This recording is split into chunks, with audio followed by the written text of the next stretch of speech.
when that thing started, right? Yeah.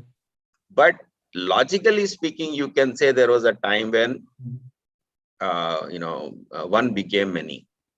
Eko bahut shyam or something like that. Yes. When that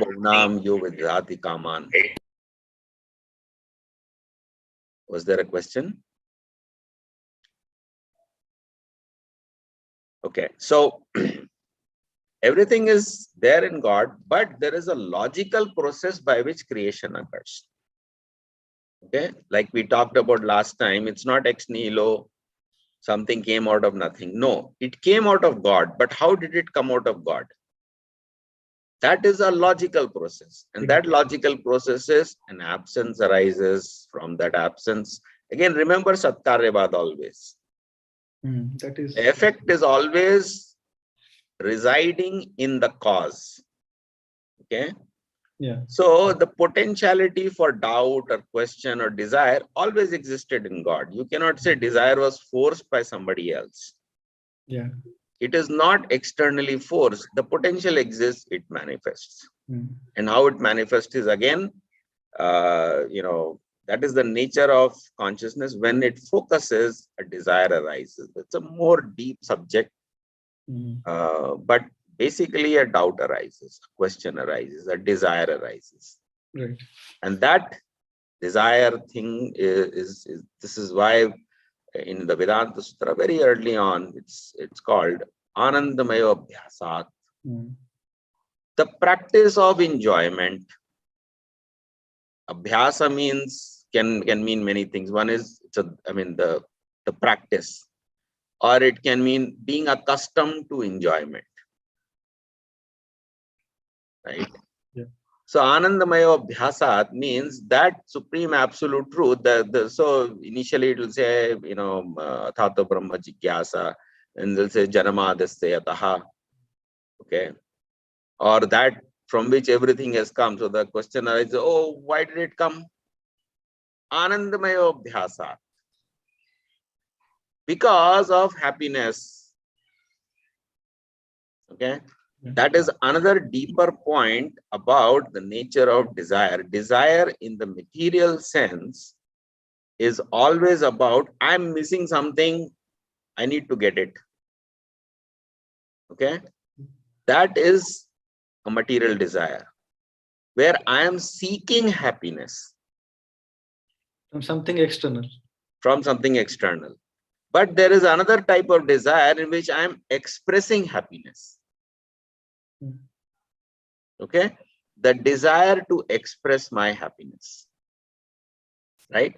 For example, suppose you are bored right now. So you might say, oh, I'm bored, let me go and meet my friend and talk to that friend, and I'm unhappy, so by talking I'll become happy. Okay, that is one reason to go. But suppose you got a promotion, or you found something very beautiful and you are overjoyed. Okay. Right. You are overjoyed and you want to express that joy. I need somebody to tell it to. Okay. Yeah. Whom should I tell it to? That is expression. That is abhivyakti. So the material or any world is described as God's abhivyakti. This is also a Vedanta Sutra. The creation is God's abhivyakti. Abhivyakti means expression. I am expressing my thoughts. I am expressing my feelings. I am expressing. But why am I expressing? It's not because I'm bored, I'm dissatisfied, I'm unhappy. No, it's because I am overflowing with joy. Right? Okay. So if I'm overflowing with joy, then I go and let me tell my friend, let me tell, somebody. Share my joy. Yeah. Okay.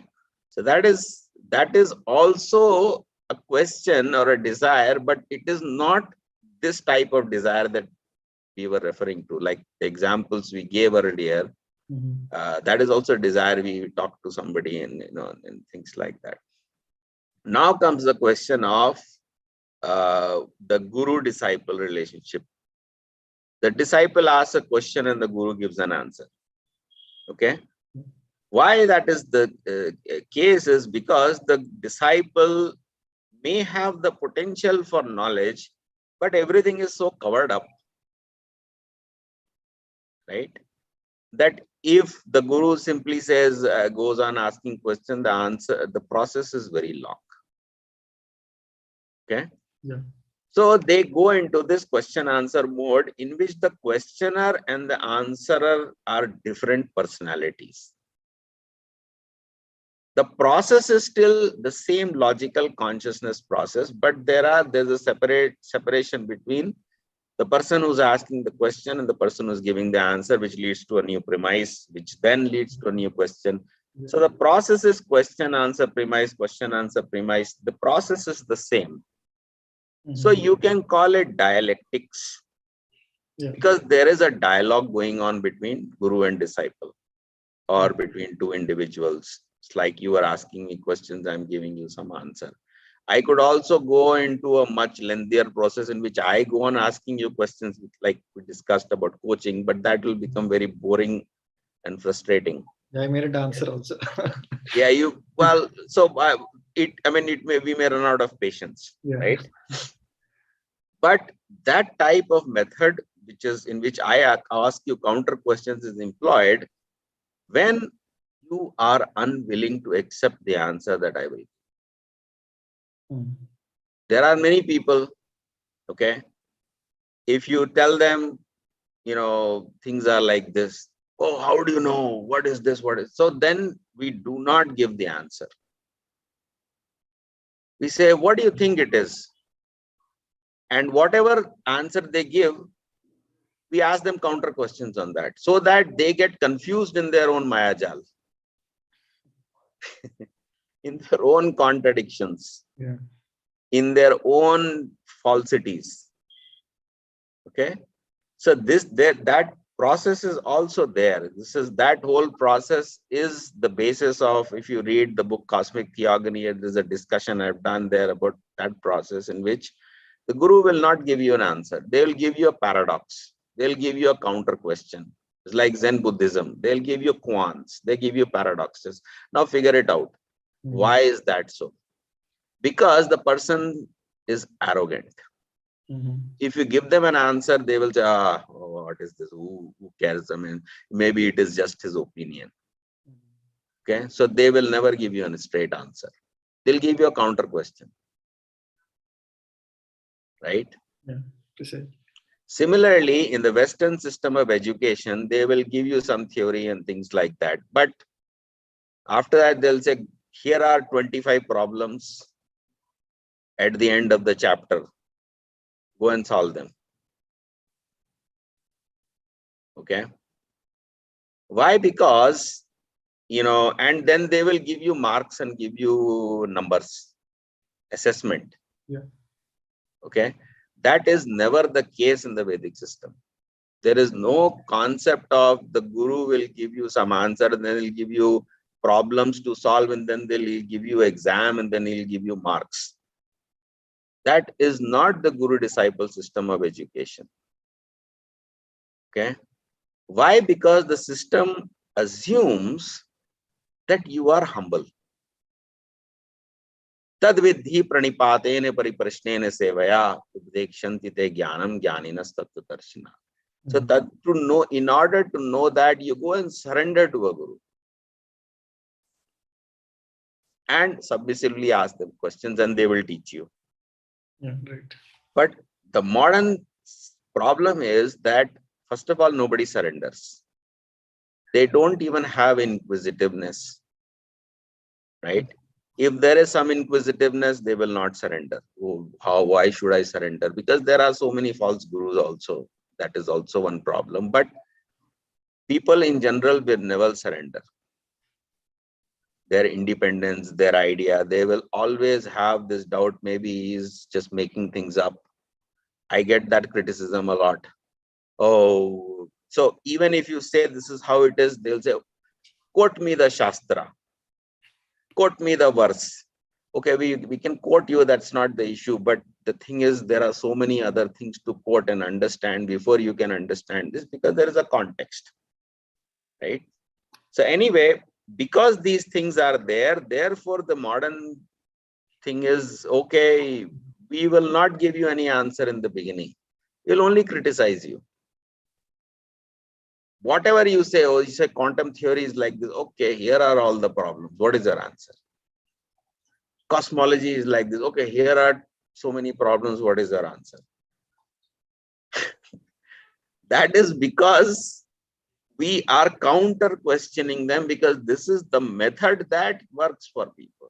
Otherwise, Krishna's method is, God, the process of premise, question and answer is single person can produce everything.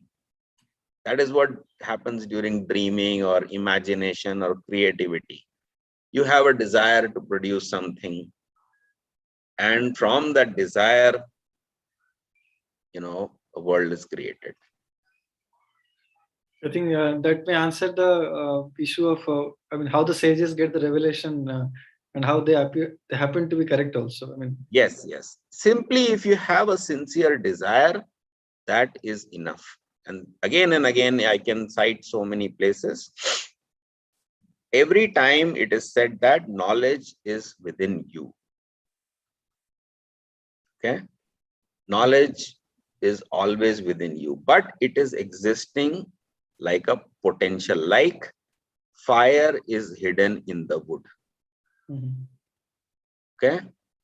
Fire is hidden in the wood, but there is a process by which we manifest the fire. Right. Okay, and this is also very deep discussion in Satkaryavad, where if you light a match and the energy is not transferred from the matchbox to the wood. Okay, it is just correlation, not causation. Causation is fire is within the wood, it is manifest outside the wood. The matchbox is simply a correlation, and this is the reason that Arani, which is the fire used in a Vedic yagna, is always lighted by a mantra, never by a matchbox, never by another fire, because whatever you are lighting, the fire that you are lighting with, let's say a matchbox, that has got some phosphorus or whatever, it's contaminated. It has got the properties of phosphorus, and it, if you happen to inhale the fumes, you will feel a pungent smell. Okay, so that Arani is lighted. Similarly, anybody who simply, if you practice a little bit yoga or meditation and things like that, you can generate heat from within your body. You are feeling cold, you sit in a particular asana, you can generate heat. You can also, there are certain asanas, you're shivering, you perform that asana, you will start sweating. Right. Okay, we have to practice that. I'm saying this from practice and experience. You're shivering, you practice that asana, you will start sweating. Okay, why is that happening? Because the heat is already within you. You are thinking I am cold. No, the heat is within you. There is a way to manifest it. I think this is a very striking difference between Western approaches to solve a problem and Vedic. Yes. So this is why this verse is there. Atha Shri Krishna nama adi na bhavet grahyam indriye sevan mukhe hi jivado. What is the next line? Swayameva spurati adha. Yes. Swayameva spurati adaha. Swayameva means automatically. Spurati means springing out. Like a fountain. Adaha means, from that source. Janamadasya adaha. So it is automatically springing out. That is also Satkaryavad, which means the love of God or any philosophical knowledge, everything is already within you right now. Right. Okay. The external sources of information are simply like triggers. They are what you call correlated to my springing out. But it can happen without that also. It can happen by our individual endeavor also. Understand? Right. Yeah. So this logic is, I mean, if you study Nyaya philosophy, you see all these things. So it's a completely, this is, see, the problem is we are so accustomed to this binary logic. Yeah. Okay. Binary logic means it is either true or false. Okay. So let's say then we talk about the three modes of material nature. Okay. Let's say tamoguna is, laziness, and rajoguna is aggression. Okay. Then what is sattva-guna? Sattva-guna is calmness. Right? So calm is neither lazy nor aggressive. Yeah. Isn't it? True. Calm and silent and a quiet person is not a lazy person. And he is not an aggressive person. So we immediately get the problem that laziness and aggression are opposites. And there is something that is neither of these opposites. Okay. When you say opposites means it could be very much multi-valued as well. It can be multi-valued, but immediately it becomes multi-valued because the modes have so many incarnations or so many qualities are created simply by their combination. So it seems multi-valued. Why I'm saying this, sorry to interrupt. We talk about three modes, then beyond the three modes also. So So first of all, sattva-guna is neither of these modes, neither of the two opposites. Okay. Yeah. Then there is Brahman, which is neither of the three. Precisely. Okay, that is why it's called beyond the three modes. Then comes Vaikuntha state or higher realization where all the three are there. Okay.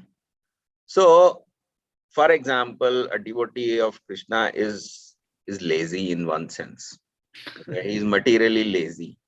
Oh, let things go on. Why should I bother? He's lazy in one sense. He's very aggressive in another sense. If you say anything against Krishna, he will pounce upon you and he will, try to defeat you. He's very aggressive. And he's also very calm. We see in Srila Prabhupada's writings, he becomes furious oftentimes. Yeah. So he is lazy in one sense, he is aggressive in another sense, and he is calm in another sense. So you cannot say he is not lazy or he is not aggressive, or like people say, oh, why is he so aggressive? He should be calm. Well, if you're talking about calm, you're talking about sattva-guna. We are talking about beyond sattva, rajas, and tamas. Beyond means all three. So there is a state, it's not X, not either X or not X. That is duality, one of the forms of duality. But there is an immediate sattva itself, it's neither of these two. Then there is neither of the three. Then there is all the three. Okay. So this is one big problem of binary logic. We can never conceive even material world properly, because like I've explained in many videos, if you say head and tail is a coin, then what is a coin? Yeah. Okay. Coin is neither head nor tail, it is both head and tail. So immediately you've broken the logic. And because they cannot break that logical principle, therefore there cannot be something called coin. There has to be only head or tail. So here I have a long time doubt. Can I ask? Yeah, please keep. So when we talk about coin and head and tail, so two opposites, and behind the two opposites, we are talking about unity. That's the coin in itself. But then I can fabricate another thing, the coin itself and not the coin. I mean, something like the existence of the coin in totality, and then something in exactly opposite of that. So yes. Then where is the stop of the regression? There is no, okay, so good question. Let me ask you this question. Suppose you see a cow. Yeah. Okay. So sometimes you say it's a cow, but you can also say it's not a tiger. Yeah.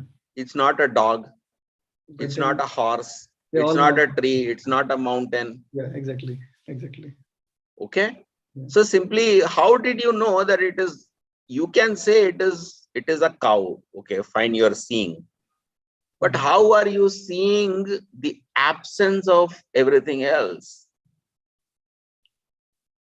Maybe just an imagination. I mean, this is also Nyaya philosophy, where they say that when you see a cow, the absence of tiger, horse, dog, tree is in the cow. yeah, it has to be logically consistent. Otherwise, there is no fundamental foundation for non-contradiction. See, if you see Western logic, they simply frame things as rules.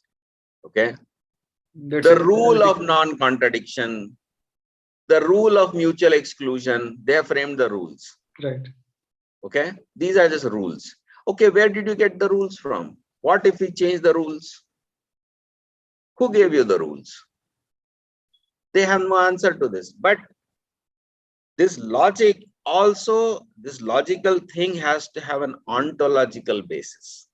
Yeah, precisely. It has to have a basis in reality, so that you can say, when you say, okay, this is a cow, it is automatically implied it is not a horse. Right. And it is also implied it is a mammal. That the unity between both of them. Yes, so the higher concept is automatically implied, it's embedded. And the same level concept like horse it's not there. So how can you say cow is not a horse? This is a cow, fine, but it is not a horse. How did you come to that conclusion? Because the ontology is that there is an absence inside the presence. Okay, this is also absence, and this absence is sometimes manifest and sometimes unmanifest. This is also there. For example, like last time, we were talking about a square and a circle. Okay, let's say the circle is not perfectly circular and the square is not perfectly squarish. Now, when you compare the imperfect circle with the imperfect square, you can say, oh, this is a square and a circle. But if you compare it with, let's say, an ellipse or something oval, okay, at that time you may get a different designation. Okay. So contextualization changes the word that we use for that. This problem also exists in a chair, right? Otherwise, let's say you have simply planks of wood. But when you contextualize, you say, oh, this is back, rest, or this is hand rest, these are legs. Okay. And the hand rest is not the backrest is not the seat is not the legs. So this absence is being created when you are bringing things in context. Yeah, right. Right? Like you can say mother and father. So you can say his father. That means he's immediately implied is not mother. Right? But in that context, you're simply talking about father and mother. You are not saying that, oh, his father means he is not mother. That also means he is not president. That also means he is not employed. No. How many negations should we use? That is dependent on the context. Exactly. So context plays a very important role in which assertions and which negations can be applied. Okay. Can I add something? Yeah. So let me just finish that point. So when you say this is a cow, okay, in some context, it is automatically implied it's not a horse. Okay. Yeah. But it's not that every time you see a cow, you go on saying, oh, it's not a tiger, not a dog, not a horse, not a cloud, not a tree, not a mountain. This is ridiculous. In some context, you will say, like if there was a cow and a horse grazing in the field, and you say that is a cow, it is understood, oh, it's different from the horse. But if there is no tiger on the field, nobody will talk about that. So that absence is also being created and removed depending upon the context. So this is extremely complicated. So the final thing is, even things that are the cow is not are in the cow. Okay. If you do not agree to that, then you have no foundation for non-contradiction or mutual exclusion. Okay. Logic collapses because if you do not accept this ontological principle. Okay. So Nyaya is going into simply discussing how can you say a cow is not a horse? Okay. That is because horse is absent in the cow, but it is present as an absence. Yeah, precisely. Okay. Sorry, it took a long time. No, that's interesting actually. In this context, one thing that comes to my mind is the Western way of handling logic, eventually, which translates to in the modern parlance, basically mathematics, I would say. So there, we don't have context. We do have, since a very, very limited sense. I mean, I think for all practical purpose, we don't talk about context. Just A, not A. I mean, when these things are binary logic is satisfied, then we consider that as proof. So actually, logic doesn't lead to mathematics. Oh, this is interesting. Could you explain that? Yes. So there is a school called logicism. Okay. It was started, or there was a view that mathematics should be simply reduced to logic. That school is called logicism.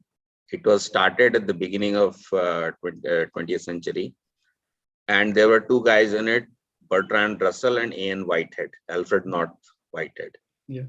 And these two guys wrote 3 huge volumes called Principia Mathematica, in which they were simply trying to produce the outcome that how to prove that 1 + 1 = 2 based purely on logic. Okay. And they did succeed, but once I mean, of course, logic itself cannot do that. So they were employing sets also. So logic and set theory, and I'll come to that. This is something I discussed in Vedanta Sutra at the beginning. So they were using logic and sets, 2 things. And then they found out, Bertrand Russell himself pointed out, that this is not a logically consistent system because set theory is full of contradictions. And why that contradiction arises is because, let's say you make a set of horses. Okay. So you can ask, what is a horse? You can say, oh, it's the collection of all the horses. Okay, that's their definition. But you can say, well, how did you put things inside the set? You must have known it is a horse so that you do not put a cow in that set. Yeah. Okay. So before you construct the set of horses, you must know what is a horse. And that is before set construction. That means you must have a priori knowledge of what is a horse. Then you use that knowledge to identify this is a horse and that is a cow and that is a tiger, and let me only put the horse in the set. Right? And then after you do that, then you get a set and you call that a horse. But that is not the only notion of horseness. The horseness is something you were aware of before, right? So this is Sankhya framework. You are the meaning horse first exists in the mind. Then it is defined. You can say, what is a horse? Oh, horse has a tail and 2 ears and it has no horns, and and so on and so forth, color, shape, size, whatever. That is Tanamatra. Then you describe Bhuta. This is the definition of the horse. Then you identify a specific thing called a horse. So they could not, logic itself cannot do anything in the Western conception of logic. Okay, they also need set theory. But the question is, what is set theory? Set theory is they try to reduce concepts to sets, but that construction doesn't work because of this problem of, you need to know what is a horse before you can construct the set horse. Okay. But it works in Vedic philosophy because we start with the chit, right? There is a premise. That premise is full of all the answers. So a doubt arises, a question arises. What does that question do? It simply selects from what is previously existing. It is a memory recall. It is knowing oneself. You understand? Okay. So this is not set theory in the sense that set is simply a collection of objects. It is consciousness. Consciousness has self-awareness, or it has, everything about the self is already in the self. Yeah. It is may not be manifest. It may not be in the cognition, and therefore when you become, when you cognize it, then you say it was there in me, but now I am aware of it. Okay. So the thing is that mathematics is simply logic is actually not true. This attempt has been made and it is a failed attempt. So it can never capture the whole of reality in its essence. I mean, it cannot forget about whole of it, whole of anything, right? Whole is very big, right? Whole, I'm talking about, if you include the whole, if you just include yourself in that whole of parts of it, your thoughts, your sensation, your perceptions, your morals, your intentions or goals, or your recollections, your memory, your history, everything is, I mean, everything includes all these things, right? Yeah. Today they are not even able to explain sensation. Yeah. Forget about any deeper reality. So where is the question of everything? They have made assumptions that there are physical particles which are completely separate from each other. This is the foundation of logic. Yeah. Okay. Their foundation is that mutual exclusion exists because there are two separate things. Okay. A and B are two separate things. Therefore, if it is A, it should not be B. But linguistically and logically, it doesn't follow that. True. Right?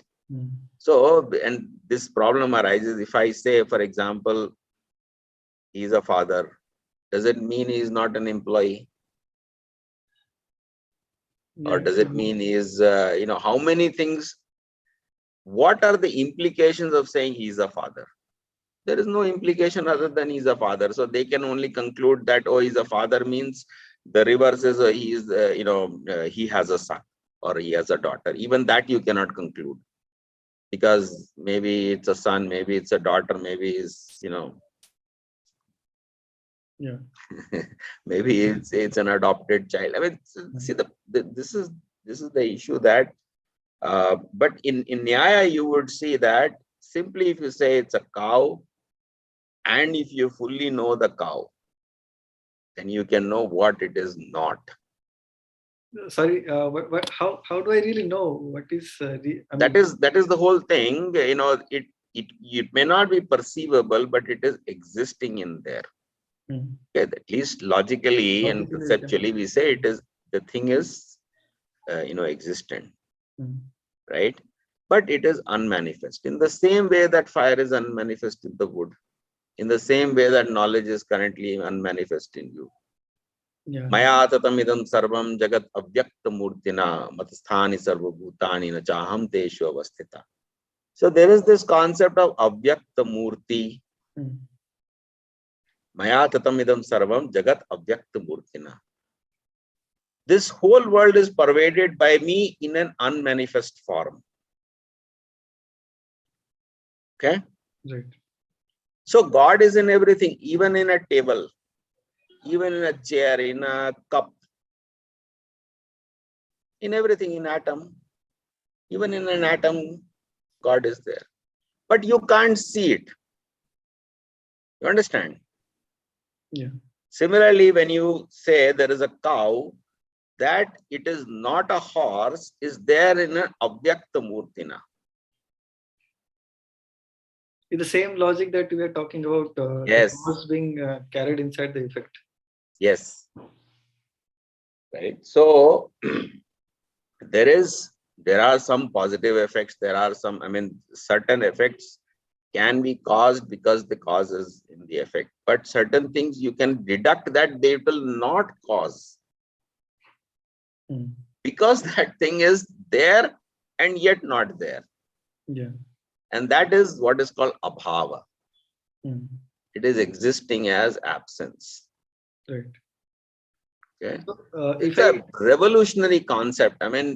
You cannot imagine how revolutionary that idea is. Of course, people say, oh, Indians invented zero and all these things. But what they invented is abhava. Absence exists. Okay, so if you read Nyaya Sutra commentary, there is extensive discussion of many examples of things like that. Like, for example, you go into an empty room, okay, and you say, oh, there is no sofa in this room. How do you know there is no sofa? You can only make assertions about what you can see. How can you make an assertion about what I'm not seeing? Yeah. Again, there is an easy way to escape is, we're not talking about metaphysical real. The context is not metaphysical.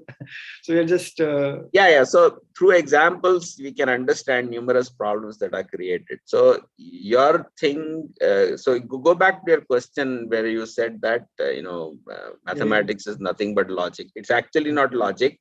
In the best case scenario, there has been an attempt to use set theory and logic, and that attempt has failed. And therefore, there were surmises that, oh, maybe set theory and logic is a bad foundation. Maybe something else. So what is that? What could be that? It could be anything, okay? Therefore, then Gödel showed that doesn't matter whatever it is. Yeah. Right? So his proof shows that any system of arithmetic, what does it mean, any system of arithmetic? Any system of arithmetic will always be inconsistent or incomplete. That means you have tried to create a foundation for arithmetic using set theory and logic. But let's say we create something else. We use some other axioms or some other assumptions. That's a different system of, that's a different foundation of arithmetic. It's a different system of arithmetic, right? But it is still arithmetic, 2 + 2 = 4. Even if you do that, it will still be inconsistent and incomplete. That is why it was so fatal. Because if, let's say, set theory and logic had failed, and you could say, well, Ian Whitehead and Bertrand Russell's attempt failed, maybe there is something else. Let's look for something else. And people have been trying, let's create new things, new foundations for mathematics. Okay, but Gödel showed that it's not possible. This is really very interesting. So if I go back to one question more, so I was talking about if you trace back the regression. So I was trying to understand if whether it is possible through Nyaya that I can start from rudimentary material objects around me, and I can construct back the logic to the source of the fountainhead of everything. Yes. So is that possible? Yes, it's possible. That Prabhupada also talks about in one place. He says, you go on deeper, uses this word deeper, and you will find God. So what is deeper? Okay. What is deeper? Deeper example is, let's say you see, red. Okay. So you can say, okay, what is red? The deeper thing is it's a color. So can you see color? No, you cannot. You can say, oh, show me where is color. You can't show color.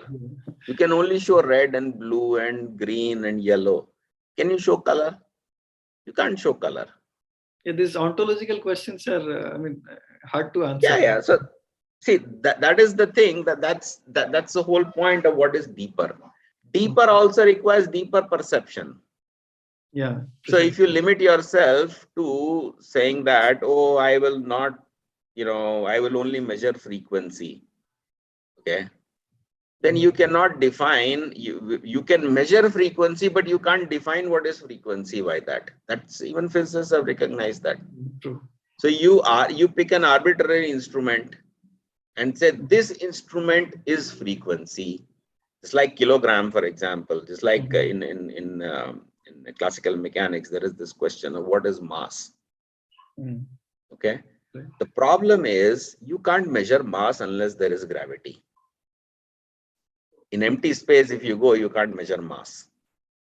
Okay. You must have a gravitational effect. Okay. And you will not get gravitational effect unless you've got mass. Yeah. Cyclic. Okay. So gravity depends on mass, mass depends on gravity. This is cyclical definition. How do you break that cycle? That cycle is broken by, let's pick some platinum solid that is called the kilogram, which is kept in the Paris Museum of International Standards, and we will call that kilogram. But people don't understand that is not just kilogram, it is mass. It is the definition of mass. So what is mass? Don't ask that question. Just look at that thing that is kept in the Paris Museum of International Standards, and that is the definition of mass. This is a philosophy called operationalism. It was done by a person called P.W. Bridgman. He's a Nobel laureate. And how he came to this conclusion is he was doing experiment on pressure of gases. Okay. So he used to use pressure gauges, instrument to measure pressure. And what happens is, a gauge only works in a certain range. Okay. So let's say, from, this X range to Y range, this pressure gauge works. And when the pressure goes higher, that gauge goes bust. So he has to create another gauge. And then another gauge. So for higher and higher pressure, he had to create more and more gauges. How does he know that this is a continuous sequence of gauges? He has is a very difficult process to know, because he has to calibrate the new gauge using the old gauge. Okay. So after numerous such problems in calibrating gauges and trying to define, he came to the conclusion that this word called pressure is absolutely meaningless. Okay. It is nothing but I have chosen some gauge. I'm you, and in that gauge a pointer moves, and that movement of the pointer is, I call that pressure. Okay. So this is the state of modern science. They cannot define any word. What they can define is things. So what is mass? It is a thing. It's not a conceptual thing. It is a physical, the object thing, which is, the kilogram, the pressure is a specific gauge. The temperature is nothing but a specific thermometer, the movement. So every property is a particular object. Okay, that is not deeper. So if you want to go deeper, then you say, oh, there must be something, that is pervading out in millions of objects. Not every object. Color is not there in every object. Some objects are colorless, right? Odor is not there in every object. Some things are odorless, correct? Some things are tasteless. But there is a property which is in many, many, many, many things. And I cannot see that property. So it is deeper. How do I see it? That is the first level of. So even if you say, how do I go deeper? Okay. You are seeing red or green or blue. Color is the next level deep. Then similarly, from there, you can go even deeper. Seeing or sight or seeability, what you call visibility. Visibility is even deeper. I don't distinguish. Huh? I'm not able to distinguish how seeability and visibility. Seeability, visibility is the same thing. I'm not trying to make a distinction between these two. Okay. Okay. Visibility comprises of at least three properties. One is color, one is shape, whatever we call, form. and size. Okay. So you look at a phone, it has, rectangular shape. Okay, it has some size, it has some color, maybe it's black or gray or whatever it is. So that is visibility. So there is something deeper than color, shape, and size. That is visibility. Yeah. If you do not understand what is visibility, then so this is the thing that we talked about last time. This is the process of derivation. From a higher concept, you derive a lower concept. Okay. So deeper means, what is this? What is red derived from? Answer is color. What is color derived from? Visibility. What is visibility derived from? It's the ability to give things meaning. So in this way, you go on going deeper, deeper, deeper. Then you reach the fountainhead of all. Yes. Yes. So you can do this conceptual analysis, and Sankhya philosophy is doing this conceptual analysis. Yeah. So, but the problem is, in modern science, they don't want to do that conceptual analysis. So they will, if you ask them what is mass, they may do some word jugglery, but finally they will say mass means nothing other than this thing that is kept in the Paris Museum. That is the definition of mass. Similarly, time or second or minute means nothing. It's just that specific, atomic clock that's kept in this place. That is the definition of time. there is one easy way to escape is as often done in scientific practices maybe for pragmatic purposes, I guess. We refer to the symbols he used to represent some abstract notion behind those. I mean, say for example, mass. So for the moment, I can say that let us not worry about what it is really ontologically, and let us assign a symbol m or some whatever convenient. Yeah. And continue with that. And whenever we need to quantify it, so we'll refer to whatever kept in Paris as a standard. So, Yes. So how does that really? Contradict? I'm just trying to understand. So how does that contradict the Vedic notion in the sense that there is really something, some ontological idea that is the mass. I mean, something physical, something that exists. See, you run out of the words. Okay, I understand your Yeah, point is that, see, even if you want to do that, okay, you have two worlds. Yeah. A mathematical world of symbols and logic, and a real world. What you call material world or the empirical world. Yeah. Okay, so in philosophy, they'll say there's a rational world, which is the Platonic world, and there is a real world, which is the substance world. You come back to the same substance form problem. What is form now? Mathematics is form. Yeah. What is substance? Whatever you call matter or empirical observation, that is for substance for you. The word can be rationalism versus empiricism, form versus substance, mind versus body, soul versus consciousness, religion versus science. Yeah, this will go on. Even in science, this is the problem, but even in science, this thing has existed. Science cannot exist without both reason and observation. So they'll talk about what is science? Oh, the use of reason and observation. Okay, fine, please hold there. No more further. Let's discuss how reason and observation interact. No answer. No answer, because it is the same Platonic problem of form versus substance, the mind versus body, the soul versus consciousness, the science versus religion. So even Gödel became, when he found this problem, incompleteness problem, he came to the same conclusion because he was asking himself, okay, how do you know? So Gödel's incompleteness is that we cannot actually prove all the mathematical truths. So this naturally leads to the question, does it mean that I can never know that they are true? And he became a Platonist, and no, we'll know intuitively. Mathematical truth is in another Platonic world, and I can know that intuitively, but I can never prove it to you. Yeah. That is a religious assertion. Yeah. Is it not? Because I can also say, I cannot prove the existence of God to you, but I know by intuition. Isn't it? Yeah. I do not know if I cannot show Indra, Chandra, Surya, Varun and Agni, all these things to you, but I know them intuitively.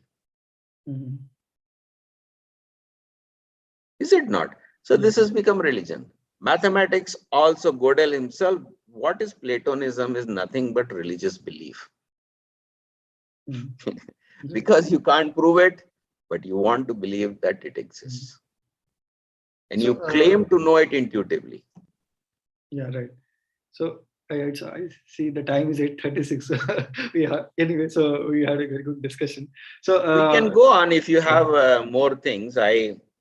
It depends on. Maybe we can continue for a few more minutes, maybe 20 minutes. So, so originally I started with the question that the nature of proof, how it differs. So, as we learned from our traditions that the scriptural testimony as revealed by the teacher to the master, that is considered the topmost. But again, that is not illogical. That is fully rational, and I mean, so one can find proper reasons behind them. But at the same time, we do talk about something called, Divya Pratyaksha, transcendental vision as the basis of those revelations. So when we talk about the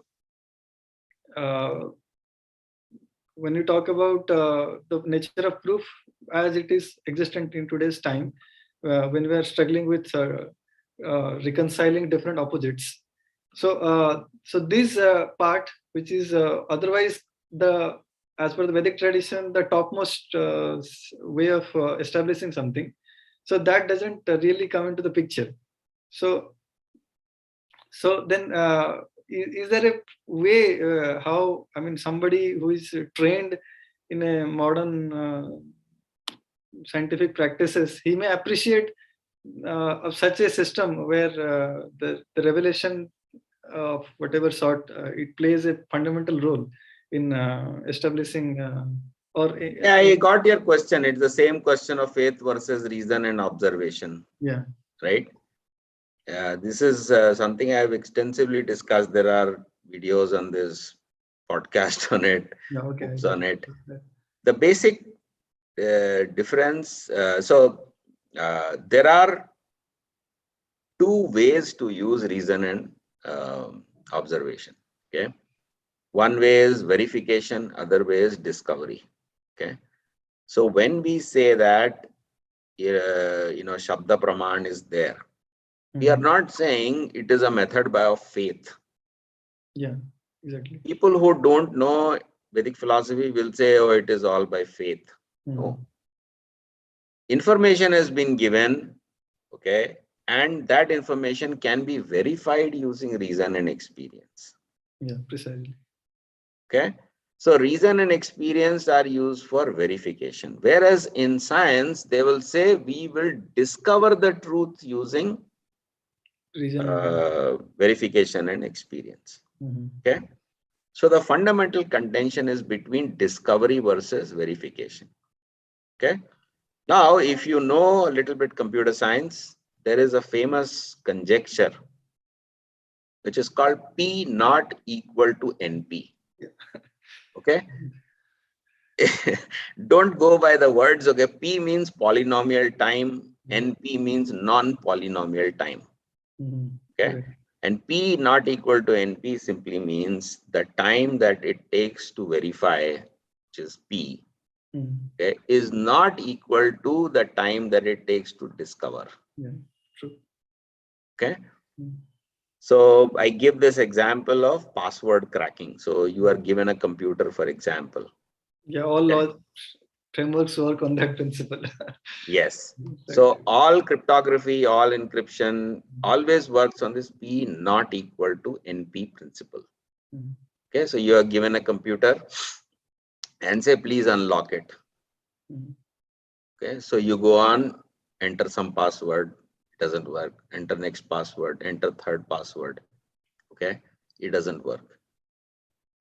So you are using reason and experience to crack the password, or you can say discover the password. Okay. But I can tell you what the password is, and you can still use reason and experience to enter the password and see that it unlocks the computer. Okay. So reason and experience has been used for verification, not for discovery. So there is no point, there is this contradiction between Shabda, Pratyaksha and Anumana does not exist. They have their separate roles. Okay. For those people who do not know the truth, okay, Shabda is one way. We can tell you the truth, you can use reason and observation to confirm it, and that's, most of what I have done in terms of, not everything, but many of the books are like that. Like I apply all these with the concepts about matter and modes of nature, time and things like that to so many problems in arithmetic, in computer science, in quantum mechanics, relativity, the problem of time, and so on, psychology, sociology. You can go on applying these concepts. Okay. What am I doing? I've taken some basic concepts. What are the basic concepts? There is Sattva, Rajas, and Tamas. There is soul has 3 properties. Very simple. And I am applying that. Right. So I'm using reason and observation. Observation is coming from that subject, physics, maths, whatever it is. And I'm using reason to apply these concepts. And I'm showing that, look, these concepts are being proven even in these things. And if you don't use these concepts, you have a problem. But if you use this concept, your problem will be solved. Right? So that is application of reason and experience. But I did not discover the concept by that method. Okay, I got the method, I got the concept from the Vedic scripture. So I use Sabda Praman, then I use Pratyaksha and Anumana. Okay, this is one way. But like I was talking last time, forget about philosophy, forget about all the books, just chant Hare Krishna. Yeah, it would be okay. really... So by that, it is Pratyaksha. True. Okay. By that Pratyaksha, you get even, you don't need Shabda Pramana. But at least you have accepted some Shabda, okay, we have to chant Hare Krishna mantra, not some mumbo jumbo. So Shabda is not totally discarded, but simply in that one mantra, everything is there. Vidyavadhu Jivanam. Right? Simply from one mantra, everything can come. So this is, you cannot say that everything has to be Shabda. It doesn't have to be Shabda. It can also be Pratyaksha. Like I was explaining, the movement of consciousness, up and down, up and down, up and down. Right? Inward, outward. Like last time we discussed all these things. Yeah. I cannot show it to you, but I can tell you a process by which you can experience it yourself. Yeah, right. So that is all Pratyaksha. So where is Sabda? Not necessary. It may be there. It's like I was giving the example, yogi withdraws the consciousness inward, like the tortoise withdraws the limb. Or, those who are not devotees, the Sasti Bhakti, those who are non-devotees, they're running here and there, sitting on the chariot of the mind. That Krishna also says mind, running is the, and the rain, what is the intelligence is the reins of the horses, senses are the horses. That example he gives, and he says it's running here and there, running outwardly here, So these, you can experience that everything that is given in Sabda can be Pratyaksha and it can be Anumana. So this is one of the things, if you read that Nyaya Sutra commentary, this is the whole, Nyaya essentially is all about epistemology. What are the different ways? You can know everything by direct experience, everything by reason, everything by mysticism, everything by scriptural evidence. It's not that one method is incomplete, and therefore we need a second method, which is the problem that the Western philosophy has been trying to solve for 2000 years. So the notion that oftentimes the portrayal of the hierarchy of different epistemological threads like pratyaksha, then better than that is anumana, better than that is there's no such hierarchy.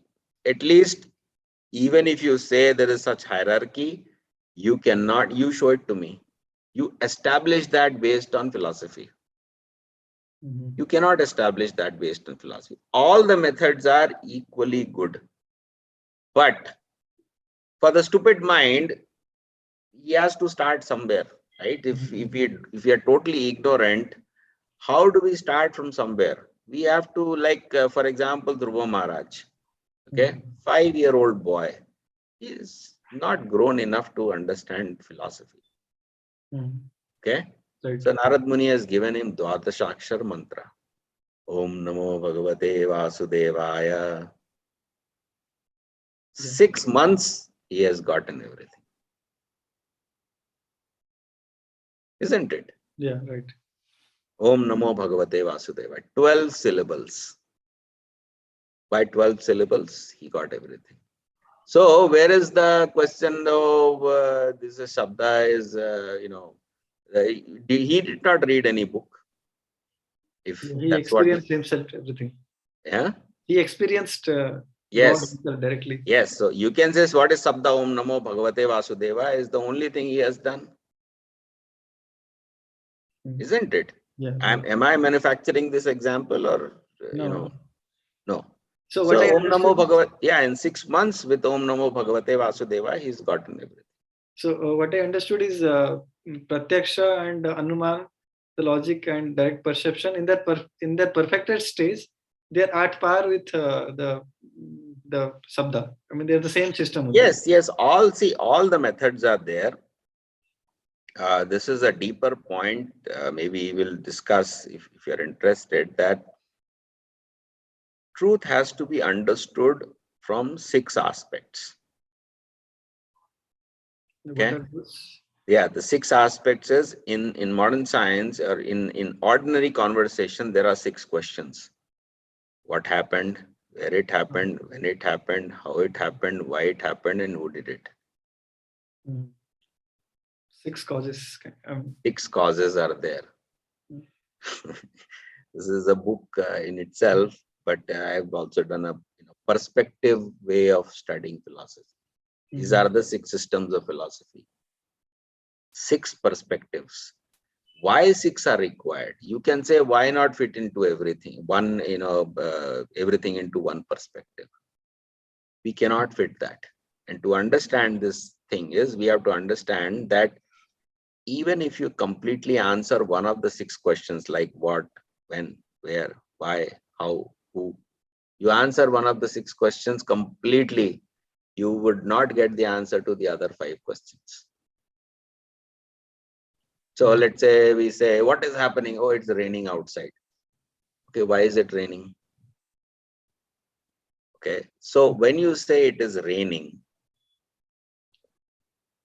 many other answers are eliminated. Many other answers to why are eliminated. You cannot say because the tree was swinging here and there, therefore it is raining. That's not a valid conclusion from this. Okay, but it can still rain in many ways. Okay, so you do this. This is the problem of complementarity in physics. If you know quantum mechanics, you will understand. The answer to one type of question doesn't fix the answer to the other, but it constrains the answer. True. Okay. So this is one of the Bhedas thing, whereas because the answer to what doesn't fix the who, why, when, how, where. Therefore, you can say that who, why, when, where, these are separate from the question of why or what, right? What is different from where, when, how, who, why? Okay, what is different? But you cannot answer the question of what independent of the other five. You understand? Like I give the example of Second World War. Okay, what happened? The war happened. How did it happen? Some tanks and ships were involved. Who did it? Some soldiers were there. Okay. So what happened? The Second World War. I cannot. And when it happened, okay, 1940, 45, it ended. So this answer to how it happened, which means tanks and ships and submarines and things like that, is not independent of when it happened. Right. If you go 200 years ago, there was no submarine, so it couldn't have happened this way. Right. Similarly, this war could not have happened in this way with another different set of people. Some people would fight with clubs and bows and arrows and things like that. So all the six questions are the six questions are different and they are not separable. Okay, right. This is a huge discussion about what is Bheda Bhed. This is one of the ways in which it's Bheda Bhed. There are six questions and six answers. All the six questions are distinct questions, but they are not separable questions. Distinct, but not separable. Like soul is distinct from God, but soul is not separable from God. Matter is distinct from God, but matter is not separable from God. Soul is distinct from matter, but in this condition, soul, the matter is not separable from the soul. The soul is not separable. That non-separability is called entanglement, right? So there is distinct but non-separable. In the same way, Sabda, Pramana, Pratyaksha, Anumana, all these things are distinct, but don't say they are totally separable. Yeah, this would be totally wrong thing to say. I understand. Yes. So this is the broader principle of Bheda Bhed. When you take Bheda Bhed philosophy, apply it everywhere. Don't say, oh, it doesn't apply to epistemology. No. How can I say reality is different and non-different, and then I say knowing methods are different? They are also different and non-different. What that simply means is this. Okay. By doing philosophy, your bhakti will increase. By bhakti, your knowledge will increase. Philosophy will understand better. Okay. Right. This is not like, oh, philosophy is speculation and bhakti is devotion, and they are two separate things. Bhed abhed. It's like you have a cube with 6 faces. If you see one face, you may say it's a square. If you see the second face, maybe we don't know what it is. As you go on seeing the 6 faces one by one, it is cube. Become more and more convinced it is a cube. But there are 6 perspectives. Yeah. Right? So each perspective will better answer the remaining questions of the other 5 perspectives. And each answer will confirm the doctrines of the other perspectives. Yes. Okay. Yes, so there's mutual affirmation, mutual these things. Yeah. So similarly, in Bhagavad Gita, Krishna describes all these yoga processes. For example, somebody can say, "Oh, we are Bhakti Yogi, we are not Ashtanga Yogi." Okay. Is that really so? The first 2 steps of Ashtanga Yoga are Yama and Niyama. So are you following some Yama? No meat eating, no intoxication, no illicit sex, no gambling. That is Yama. That is precisely what Yama is. Okay, then Niyama. Every day do this 16 rounds of chanting. Is that not a Niyama? Yeah, right. That is a Niyama. Right? Then Asana. Okay, don't run here and there. Sit in one place. Similarly, if you chant with a proper, let's say you breathe in, chant 3 times. That is 3 Hare Krishna, Hare Krishna, 3 times your breath breathed out. Then you breathe in again. Then 3, breathe out, breathe in again. That is pranayama. It contains everything is happening, it's just not called by that word. Okay. Then pratyahara. What is pratyahara? Senses are concentrating on the sound. Then dharana, mind is concentrating on the sound. So yama, niyama, asana, pranayam, pratyahar, dhyan, dharana. And then when you're fully done, like we talked about last time, sthita prajna, that is samadhi. So bhakti yoga is also Ashtanga yoga. This contradiction is not there if you properly understand what Ashtanga yoga is. That's why probably Srila Prabhupada in his commentary to Bhagavad Gita, right from first chapter, yes, he always talks about bhakti. Yeah. Even if Krishna is talking about karma yoga, he will say, oh, it is action with devotion. Devotion. Because this absolute dichotomies are never there for one who understands these things. But in principle, you can say karma yoga means simply, like Krishna explains, doing your duties. But his conception of, see, there are 2 kinds of duties. One is, let's say you have duty towards the family, or take a very mundane example, paying taxes to the government. Okay, that is a duty. Okay. Now, this is not like a Krishna conscious duty or, devotional duty. Versus if you are doing something for the family who are also devotees, that you can say it's a more spiritual. So, but at the same time, if you do not pay taxes, right,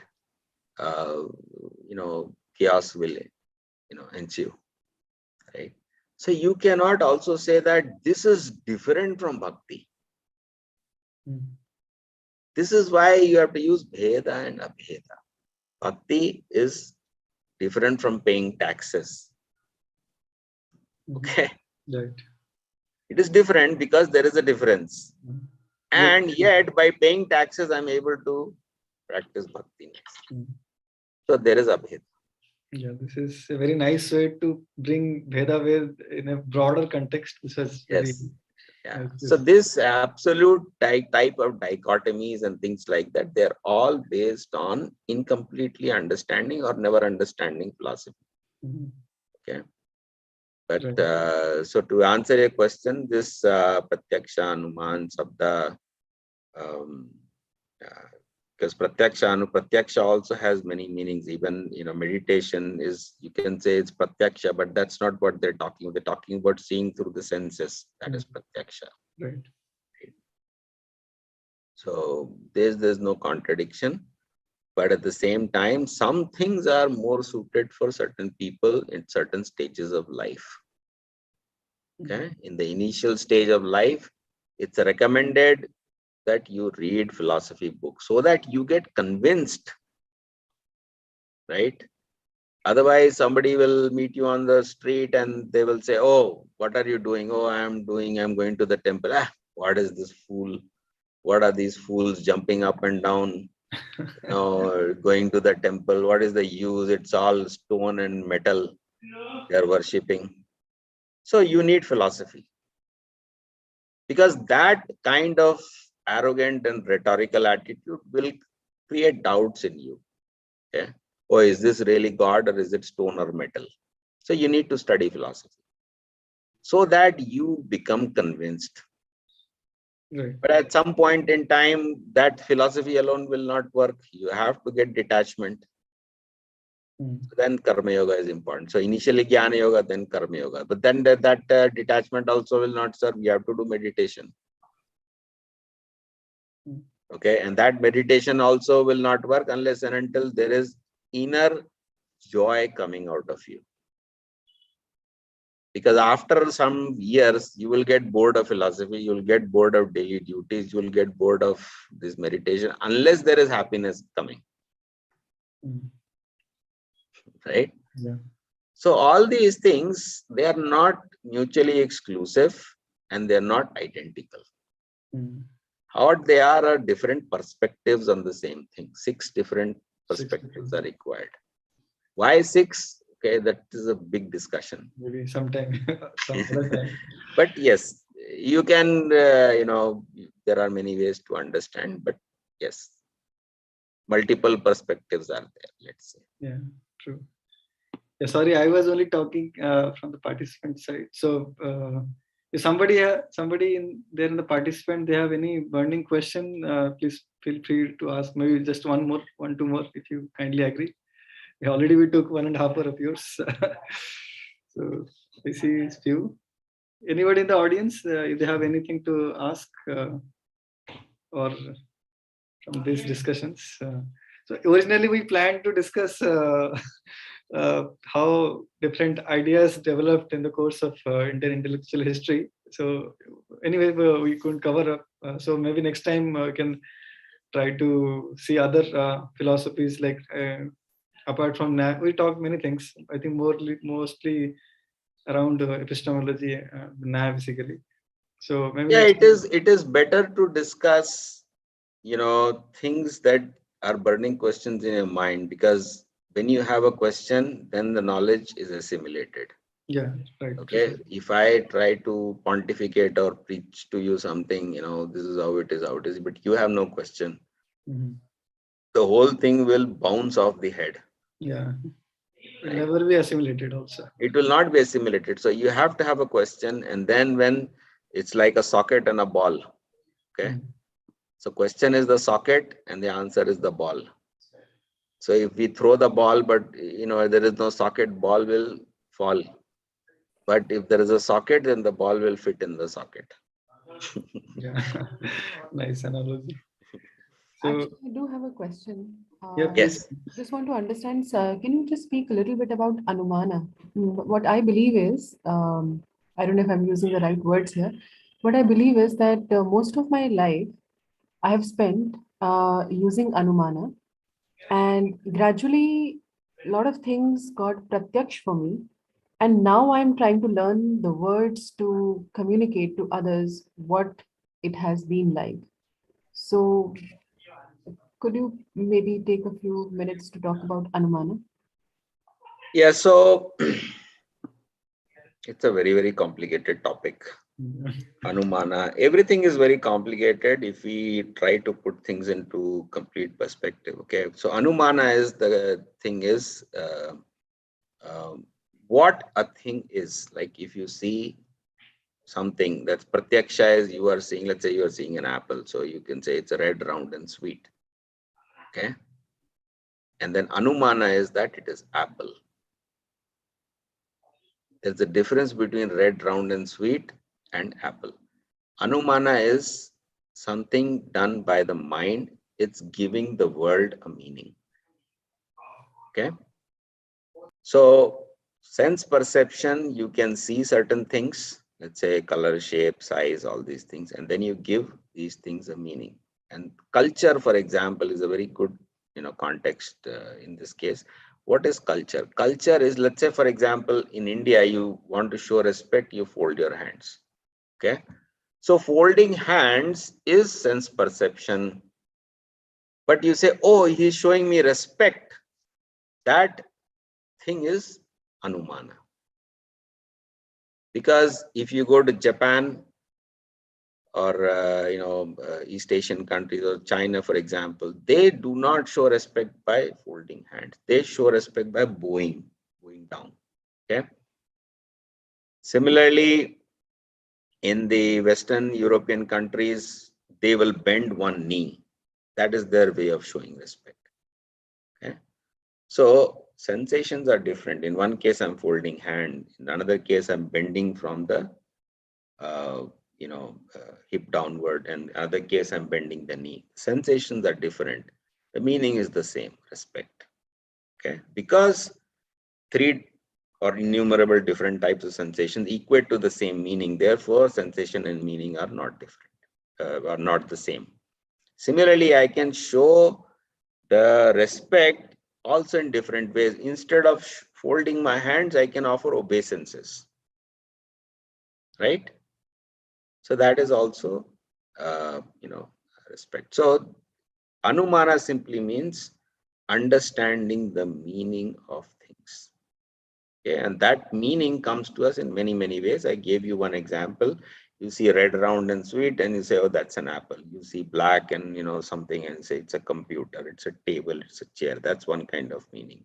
Similarly, you read a sentence, sense perception is squiggles, right? Shapes of words and shapes of letters which aggregate into words. But what is the meaning of the sentence? That is Anumana.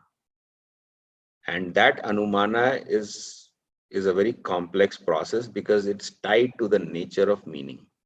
Okay, so some meaning is known by context, some meaning is known by hierarchy, some meaning is known by distinction to what it is not. Like we said, it's a cow. Cow means it's not a horse. Okay, cow means it's a mammal. And sometimes, like you can say, he is just like a cow. That doesn't mean he's a cow. He means it's gentle. Okay. So the word, what does it actually mean? That is Anumana. Does that answer your question? And at the end of the day, it's everybody will have their own individual perception, Yes. and basis that we can say that when we experience life, even if what is pratyaksh to me could be different from what is pratyaksh to somebody else, Yes.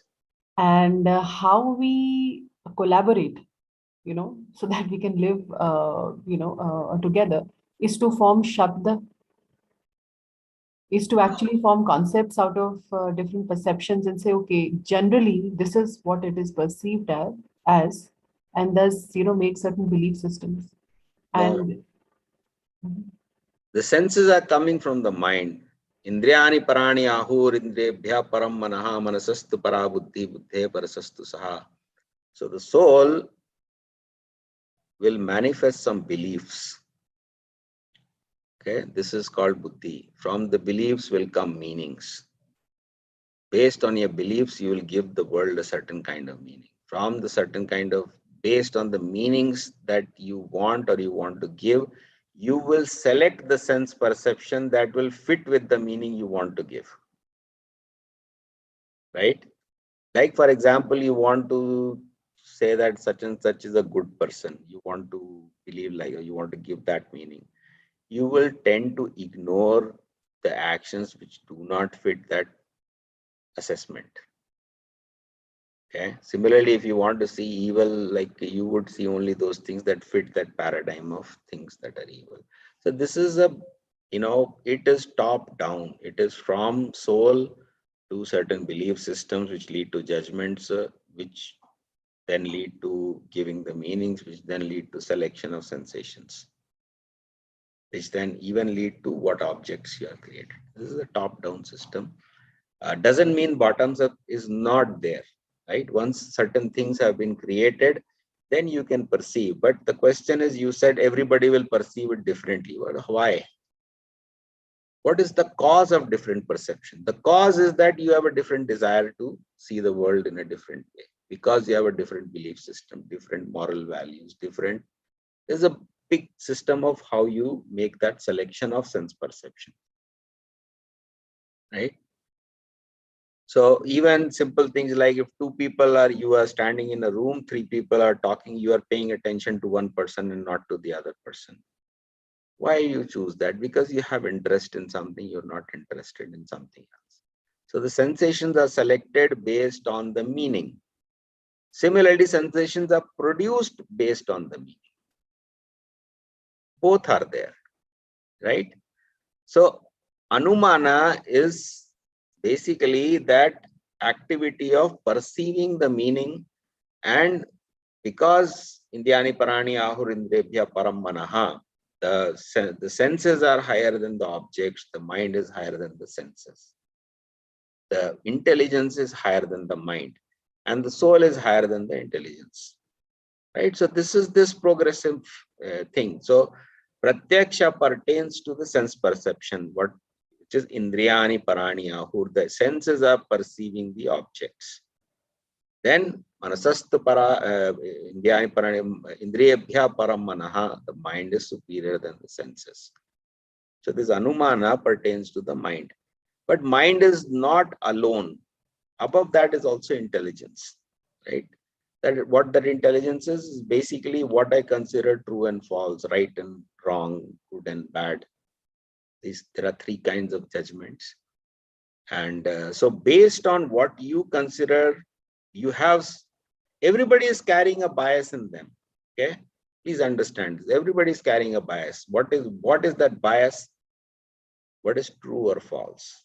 What is right or wrong?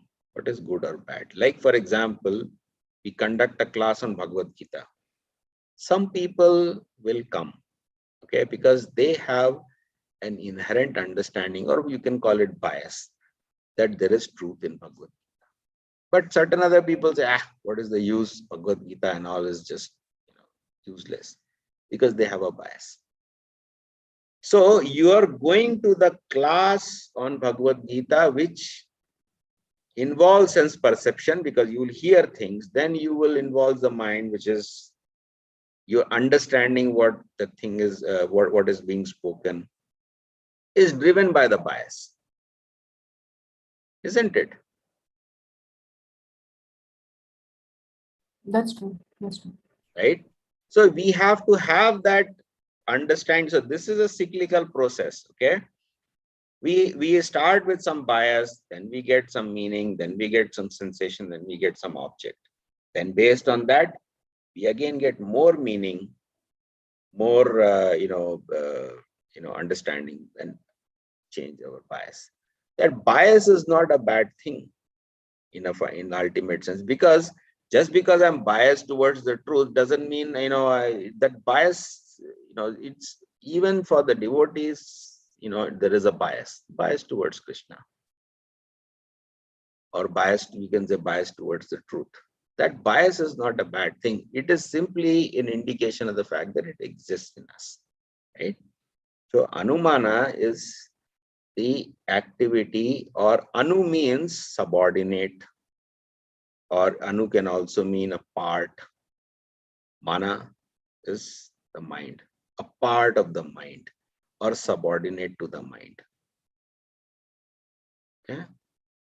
So this is basically giving the world meaning. Giving the world meaning is a huge realm of, you can call that interpretation. Sometimes you can call it giving the meaning. Even science is all about, like, everything that you're doing. Let's say Newton modeled the world in terms of calculus. That is giving the world meaning, because you're saying it is working according to calculus. Because calculus is the realm of rationality, and your observations are in a different realm, and you're combining these two realms, the sense perception realm and the thought realm, and you're saying basically this realm is causally controlled by that realm, and that is anumana. Just one quick question. If we say realm of reality, how would we translate that into Sanskrit? Is there any word for it? Realm of reality. Yeah, this is called sthula, sukshma, karana, sthula sharir. In Sankhya philosophy, in Sankhya Sutra, there are three bodies: sthula sharir, linga sharir, and sukshma sharir. So the stool body, gross body.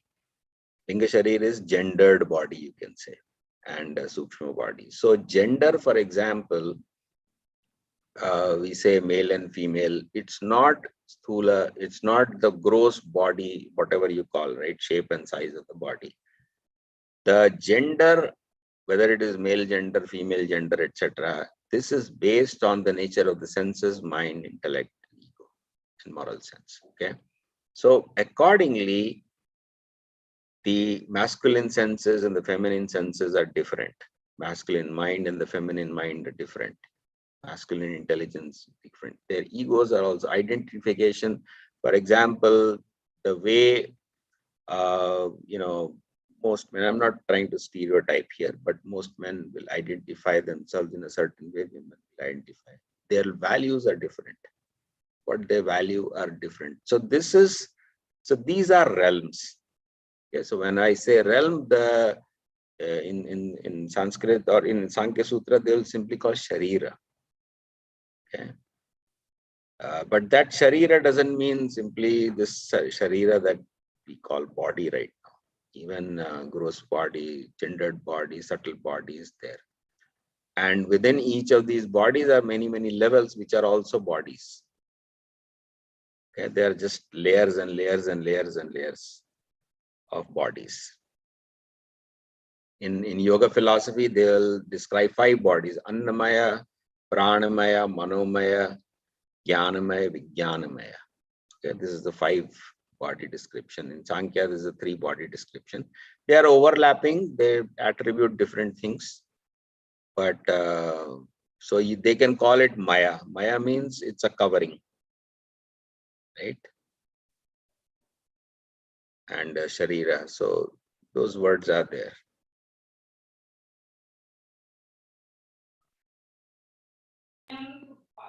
Yeah, any further questions? We are already one time is question. May I ask one question if there is time? Yeah, go ahead. Yeah, good evening. I'm Suhash, and I am a teacher, faculty in an institute, technical institute. Yeah. And nowadays, what is happening is that in government, I'm a government employee as well. So we have been asked to teach differently. Okay, the modern day pedagogy, basically through different way of teaching, like collaborative teaching, flip teaching, gamification, self learning. These are different ways of teaching that have been taught by ASAT also to the teachers. Now my question is, uh, uh, how do you think that Vedic way we should teach the students so that they can learn the, of course, the modern day science? It has got a lot of uh, uh, problems, as you have already said, that the mass problem and all these things. So I mean, how to teach science Vedic way to the modern science in Vedic way to today's days. I mean today's students. How will you? We cannot teach like this at present. Okay. We cannot teach just simply call like I have tried this, and I keep trying this, try to teach people who are newcomers. Just try to teach them science. It doesn't work. You cannot teach like that. We have to teach them.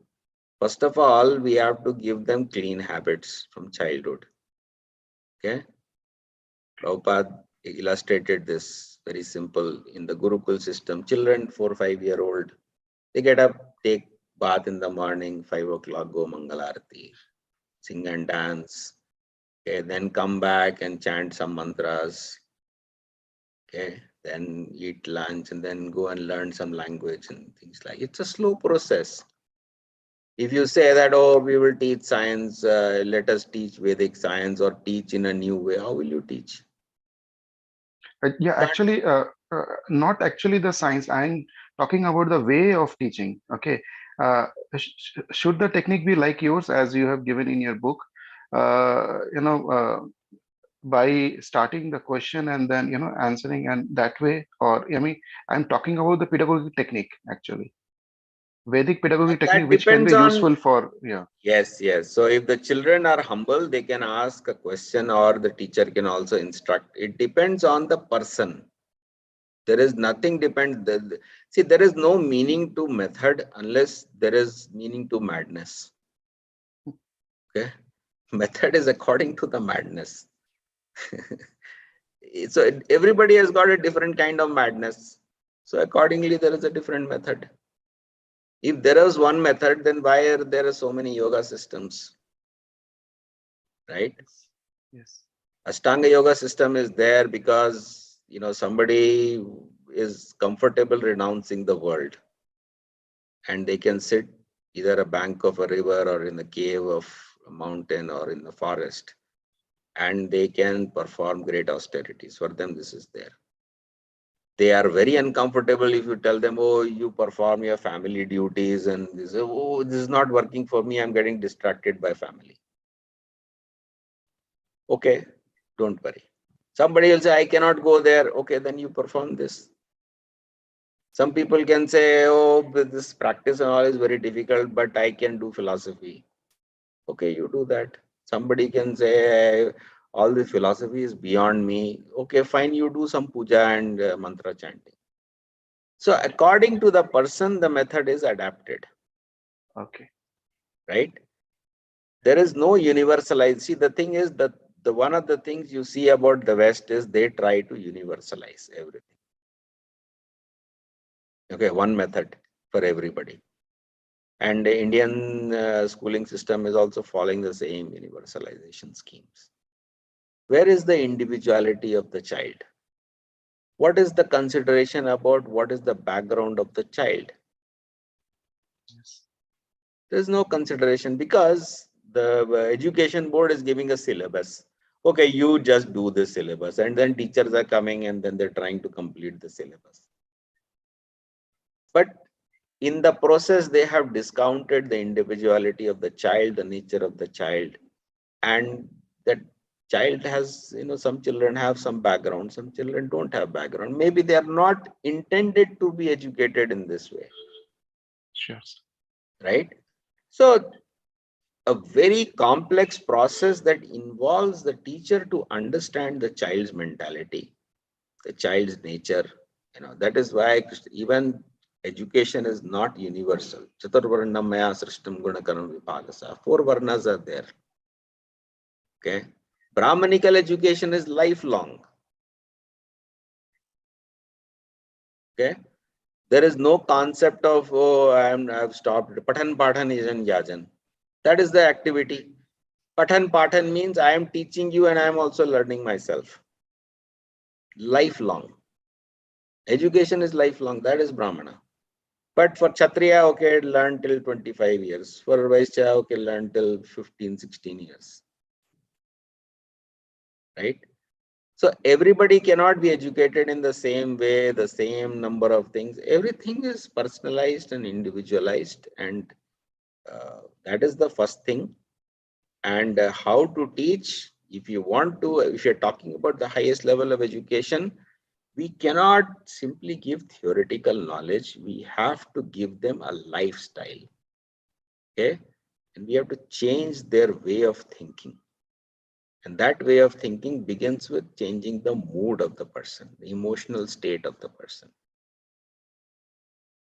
Okay. Okay. Thank you. Thank you, sir. Yeah, I apologize. Actually, I would request all the participants if they can send us the questions beforehand, then we can take it properly. And it's already 9:24.